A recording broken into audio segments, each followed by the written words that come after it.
kind of like get into this race and then on fulfillment and everything happening. So I'll just leave it up to you what's going on with women of today.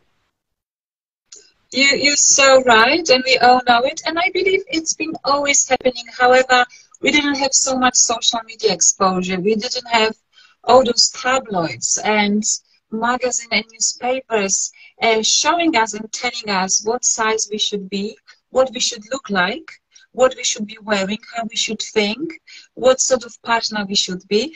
That we got into that belief that, wow, we're certainly not good enough and we never will be. So this book, the title, as you said, How to Be Good Enough, and you already guessed the narrative of the book. The book is about that we are already actually great the way we are, and the book helps us to realize that in form of how we think, how we live our life, how we treat ourselves, because that enoughness will never come from external validation. It's always about how I see myself, how I treat myself, how I feed my mind with what I see, what I read, how I respond versus react to what people see me, how they relate with me, how they use me, or use me is not the word, but how they connect with me in my life, right? It's all about me and my internal way of viewing myself, rather than that external validation and trying to be this cookie cutter, trying to fit in certain form, knowing that we have different DNAs, different genes. If you look just at the two of us, look how different we are. And it's not just about our looks, the way we talk, the way how we communicate. And this will be the same for every single viewer or listener tonight. So we're just so different. There is no chance that we're supposed to look like someone else from the magazine cover. Yes, exactly. And by reading, I didn't read your book, but just looking at the cover, I just got the message what's over there, because I have a coming up, and I do work with women personally as well to help them connect with the inner goddess they are. And for a woman, I think it's all about accepting yourself. Acceptance is a big word for a woman, because women usually are the ones who judge themselves a lot.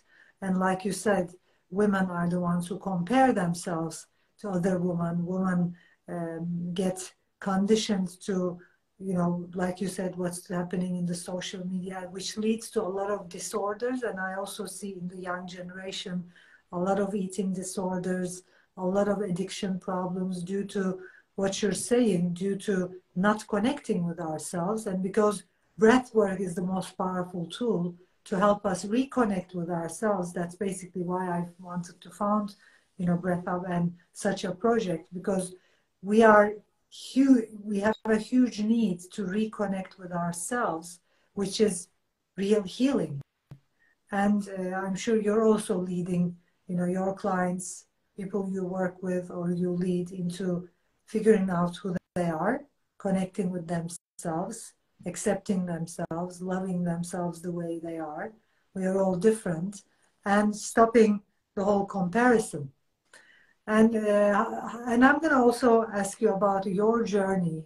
Like, how was your journey? How did you, how were you able to get to a point where you were good enough? Where do I start? Let's start with my journey, and I continue on my clients and what's this book about. But actually, this book was also inspired by my personal journey. The journey of a female child who was born in certain culture and certain tradition, that you were always told to be the best at school, because only then you'll be able to get a well-paid job and be successful and have the better life than your ancestors, than your parents. So I was trying to be that child. I was always trying to be the best at school, the best at everything I possibly could. That means I internally never felt good enough for myself, right? Because I've always wanted to please those who were around me. And first are your parents, then are your teachers, then are your friends. You always try to please the crowd. You always try to be good for them because you feel that's the way of being accepted in your environment. And the older we grow and that circle in our life becomes wider and wider, you realize it's impossible to be that very best in every single sphere of your life, and it's impossible to please everyone. And this is, you start getting disappointment and self-resentment and self-judgment and shame. Your fault, your work, you need to try harder. And until you hit the wall a few times, you realize, nope, this is the word. I need to accept reality. I won't be able to please everyone, therefore I won't be able to be good enough for everyone. So I need to concentrate how to be good enough for myself. And what does it mean to be good enough for myself?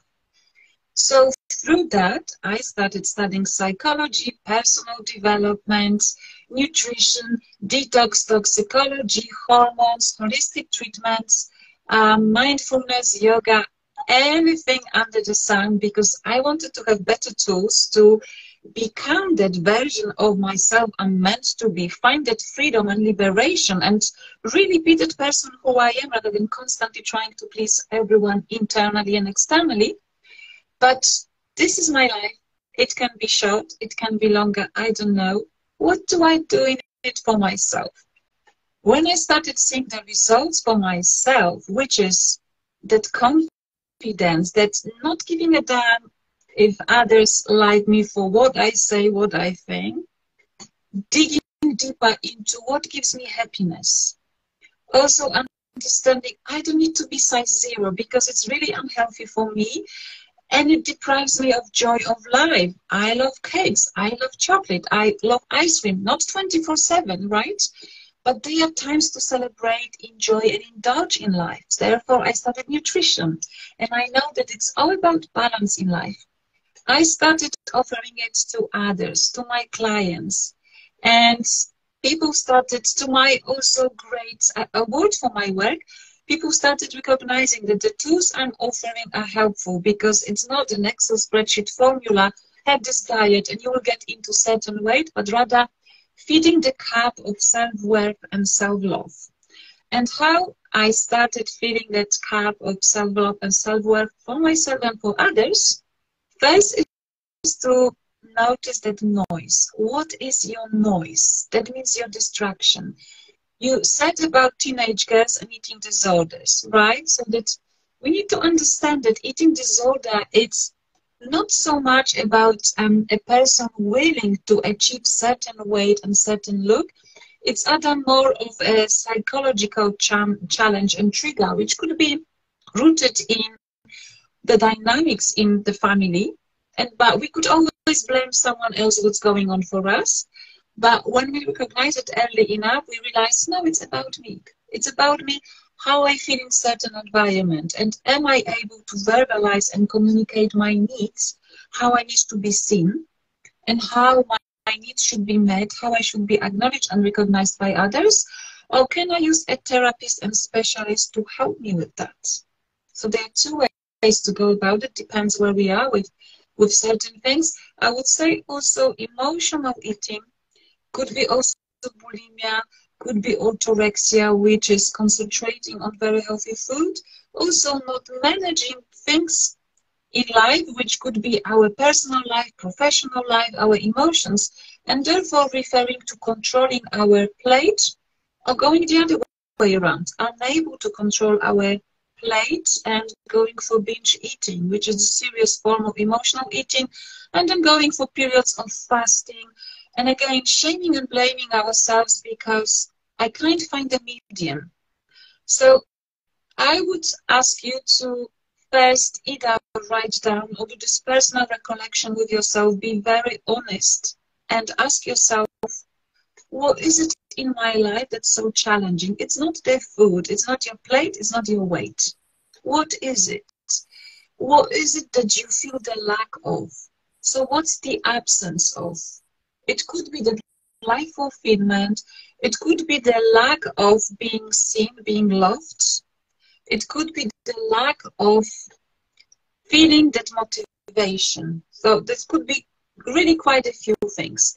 When it comes to feeling and love, and very often we eat our emotions, again, We won't find that prince, we won't find that loving family, parents, or whoever it's meant to be, if we don't start with loving ourselves.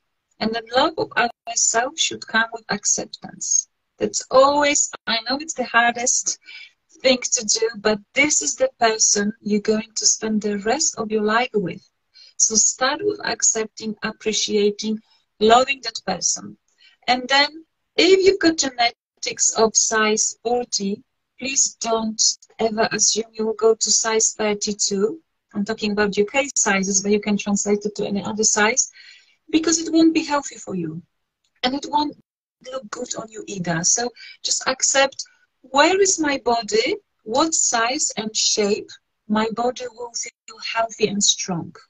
Acknowledge your body for that inner beauty, which is that strength, which is that stamina of, I don't know, climbing that mountain, going for the bike ride, going for salsa lesson. This is when your body looks attractive. This is when you feel happy and healthy in that body. So what is it and when is it that your body feels healthy?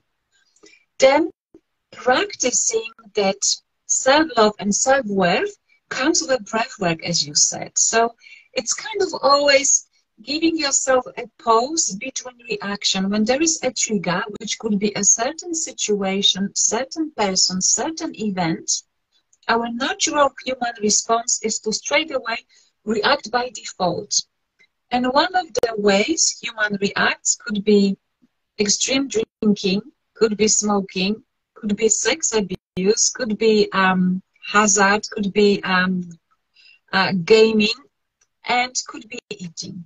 Many of us refer to food because food, or as I would like to call it, food-like substances are widely available. There is always a corner shop, few minutes walk away from you, which could be open till midnight or very early in the morning, and that food is affordable, right? So in the times of famine, in the times of wars, there wasn't so many problems of emotional eating and food disorders because food was expensive, was scarcity, and people dealt with other things. So these days we have those sources of the food-like substances, and we can always widely access it. So the food is not a problem, your look is not a problem, your weight is a problem. So what is it that you're lacking in your life? And now if you allow, I will guide you through a very short breathing exercise, which is taken from this book. There are quite a few of them. And you see how you like it, how you responded. And I hope this will be a good beginning of your journey of using breath work for coming closer onto your optimal wealth, up to your optimal weight. By wealth, I mean how I feel about myself. So bringing you onto that state of when I feel good in my body, in my skin. So if you're sitting, if you're not sitting yet, get yourself in that comfortable seated position, uncross your legs, close your eyes, we're moving inwards. Sip some air, take a nice deep inhale, guide your shoulders up towards your ears, and then with big sigh out, big exhale, guide your shoulders down and away. Notice how the air is entering your nostrils and guide it down through your throat, through your lungs, all the way to your diaphragm, so somewhere around your belly button. Do it a few more times so you start feeling very comfortable and grounded. Invite those deep inhales and long exhales. Soften your face. Relax that space between your eyebrows. Relax your eyelids and your eyelashes. And perhaps even stick your tongue out so we know you're not grinding your teeth or quenching your jawlines. Soften your heart center and remind yourself again of those deep inhales and long, soft exhales. And now I would like each of you to envision a lemon. Sorry, not lemon. Actually, let's go for an onion. That's an even better image. Think of an onion. And as you know, I'm sure each of you have been chopping, cutting, peeling of the onion. So there is emotional response, and there may be an emotional response to our practice. If you get emotional response, tears, congratulations, because you're getting closer to who you truly meant to be. The thing of that onion, and we're peeling off the onions. We're peeling off the onions, we're getting to the core. So we're starting the peeling of the onions. The first layer is the layer of the story you're telling yourself. So it could be your gender, it could be your age, it could be your nationality, it could be any data you've got in your passport. Could be your full name, could be your height, could be your weight, could be the shape of your body. This is all the story you're telling yourself and you identify yourself with. I would like you to peel off that layer. This no longer matters. Second layer could be your skin color, eye color, hair color, length of your hair, the texture, type of your hair. Again, peel it off. It doesn't matter. Another layer could be your bank statement, the vehicle you're driving, the place where you live, the postcode, the job, the social status, all of that. The expensive shoes or not so expensive shoes, this no longer matters.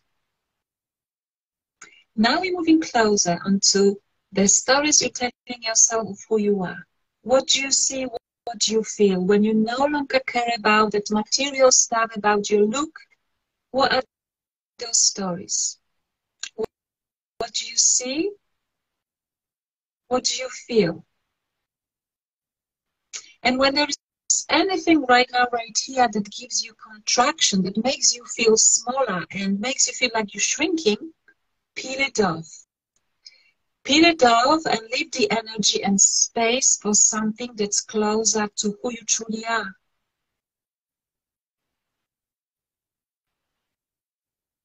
Now we closer to the core of that onion.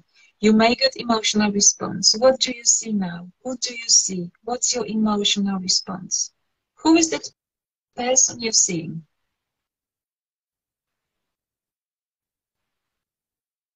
What are her desires?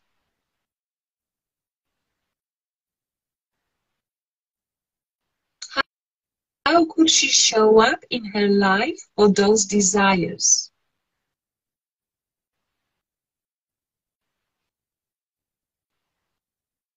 What are her needs?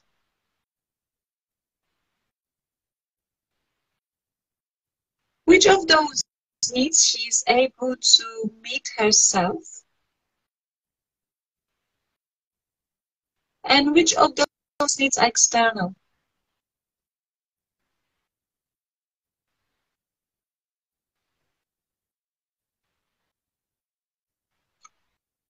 Is she able to communicate those external needs? If not, no problem, because you've got clarity now what the needs are, and you'll be able to work on expressing them. Notice now when you're so naked in front of you, when you're so emotionally vulnerable. Notice, who do you see? Who this person is, and what does this person need from you? How can you support this person when this person is standing in front of you as your friend? Genuine, honest, humble, and so hungry for your acceptance. How do you see this person? And how could you accept her now?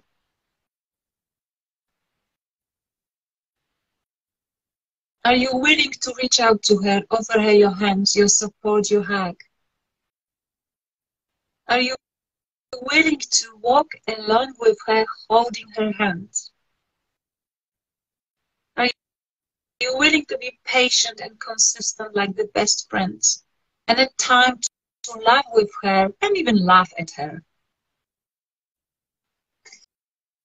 Notice when I'm guiding you through those statements, questions, what feels uncomfortable, and also when it feels uncomfortable, why?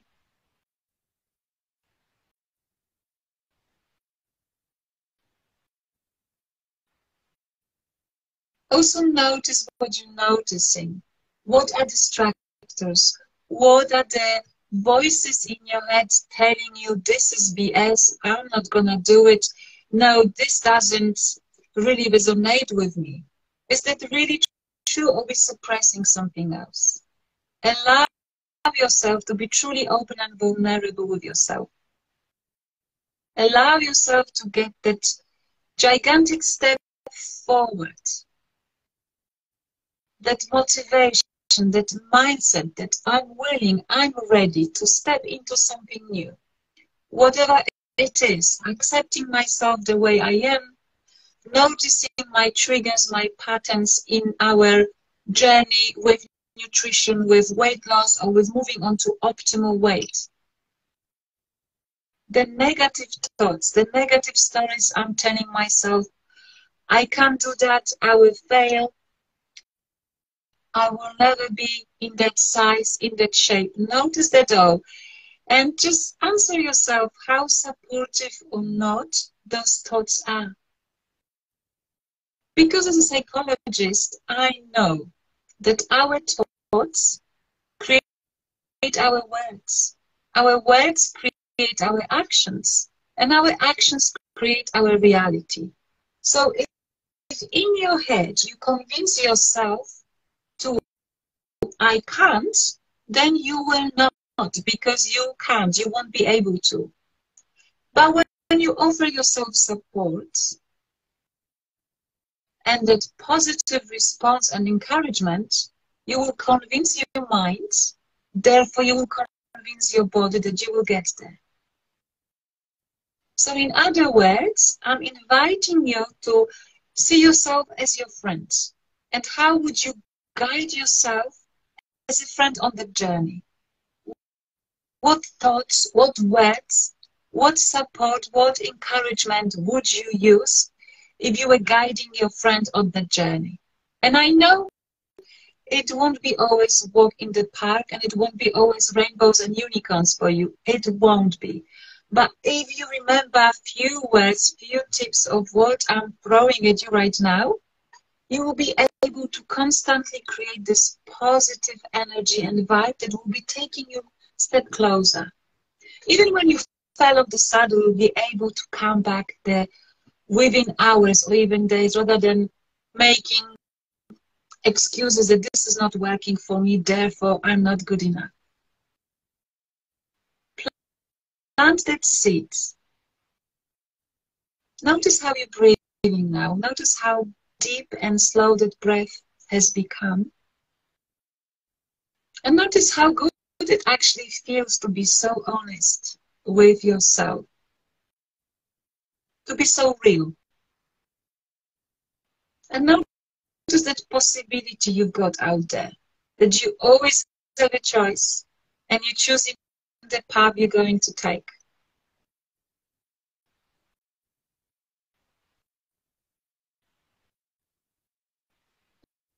And then very slowly, very gently, in your own time, come back to your natural breath, whatever that means, and you can start opening your eyes and reflecting back on what you've just experienced.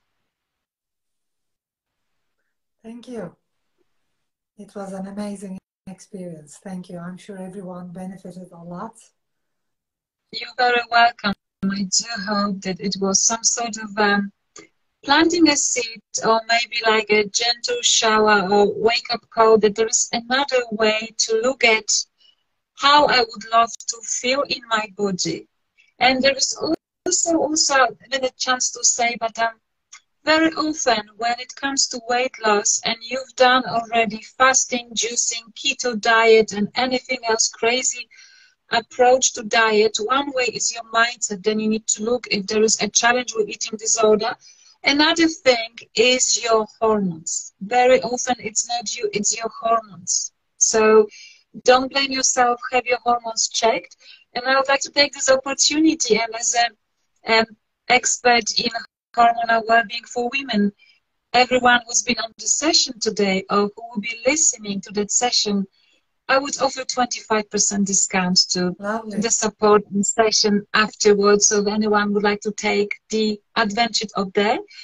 Otherwise, if you know you want to be high on life, if you want to go in your life beyond your weight, beyond your shape, size, your passport data and everything else, and you know you haven't reached your potential, I'm inviting you wholeheartedly to Bali. Come with me to Bali. In September, I'm running a retreat for 10 fantastic women, just 10, and we'll be digging deep onto personal development, transformation, weight loss, hormonal balance, vision and mission, how we would like to live our life, how we tap into that energy. And I couldn't think of better place than Bali for it. Magic will be happening there. So if you're interested, do contact me. I would love to take you there. Lovely.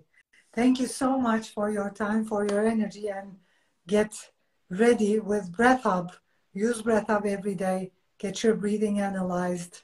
Work on your breathing habits so that you can deeply connect with yourself and stay connected with yourself. Thank you so much.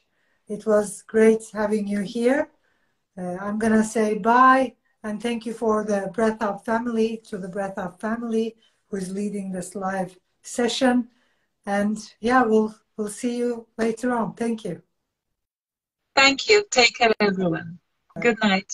Good afternoon, wherever you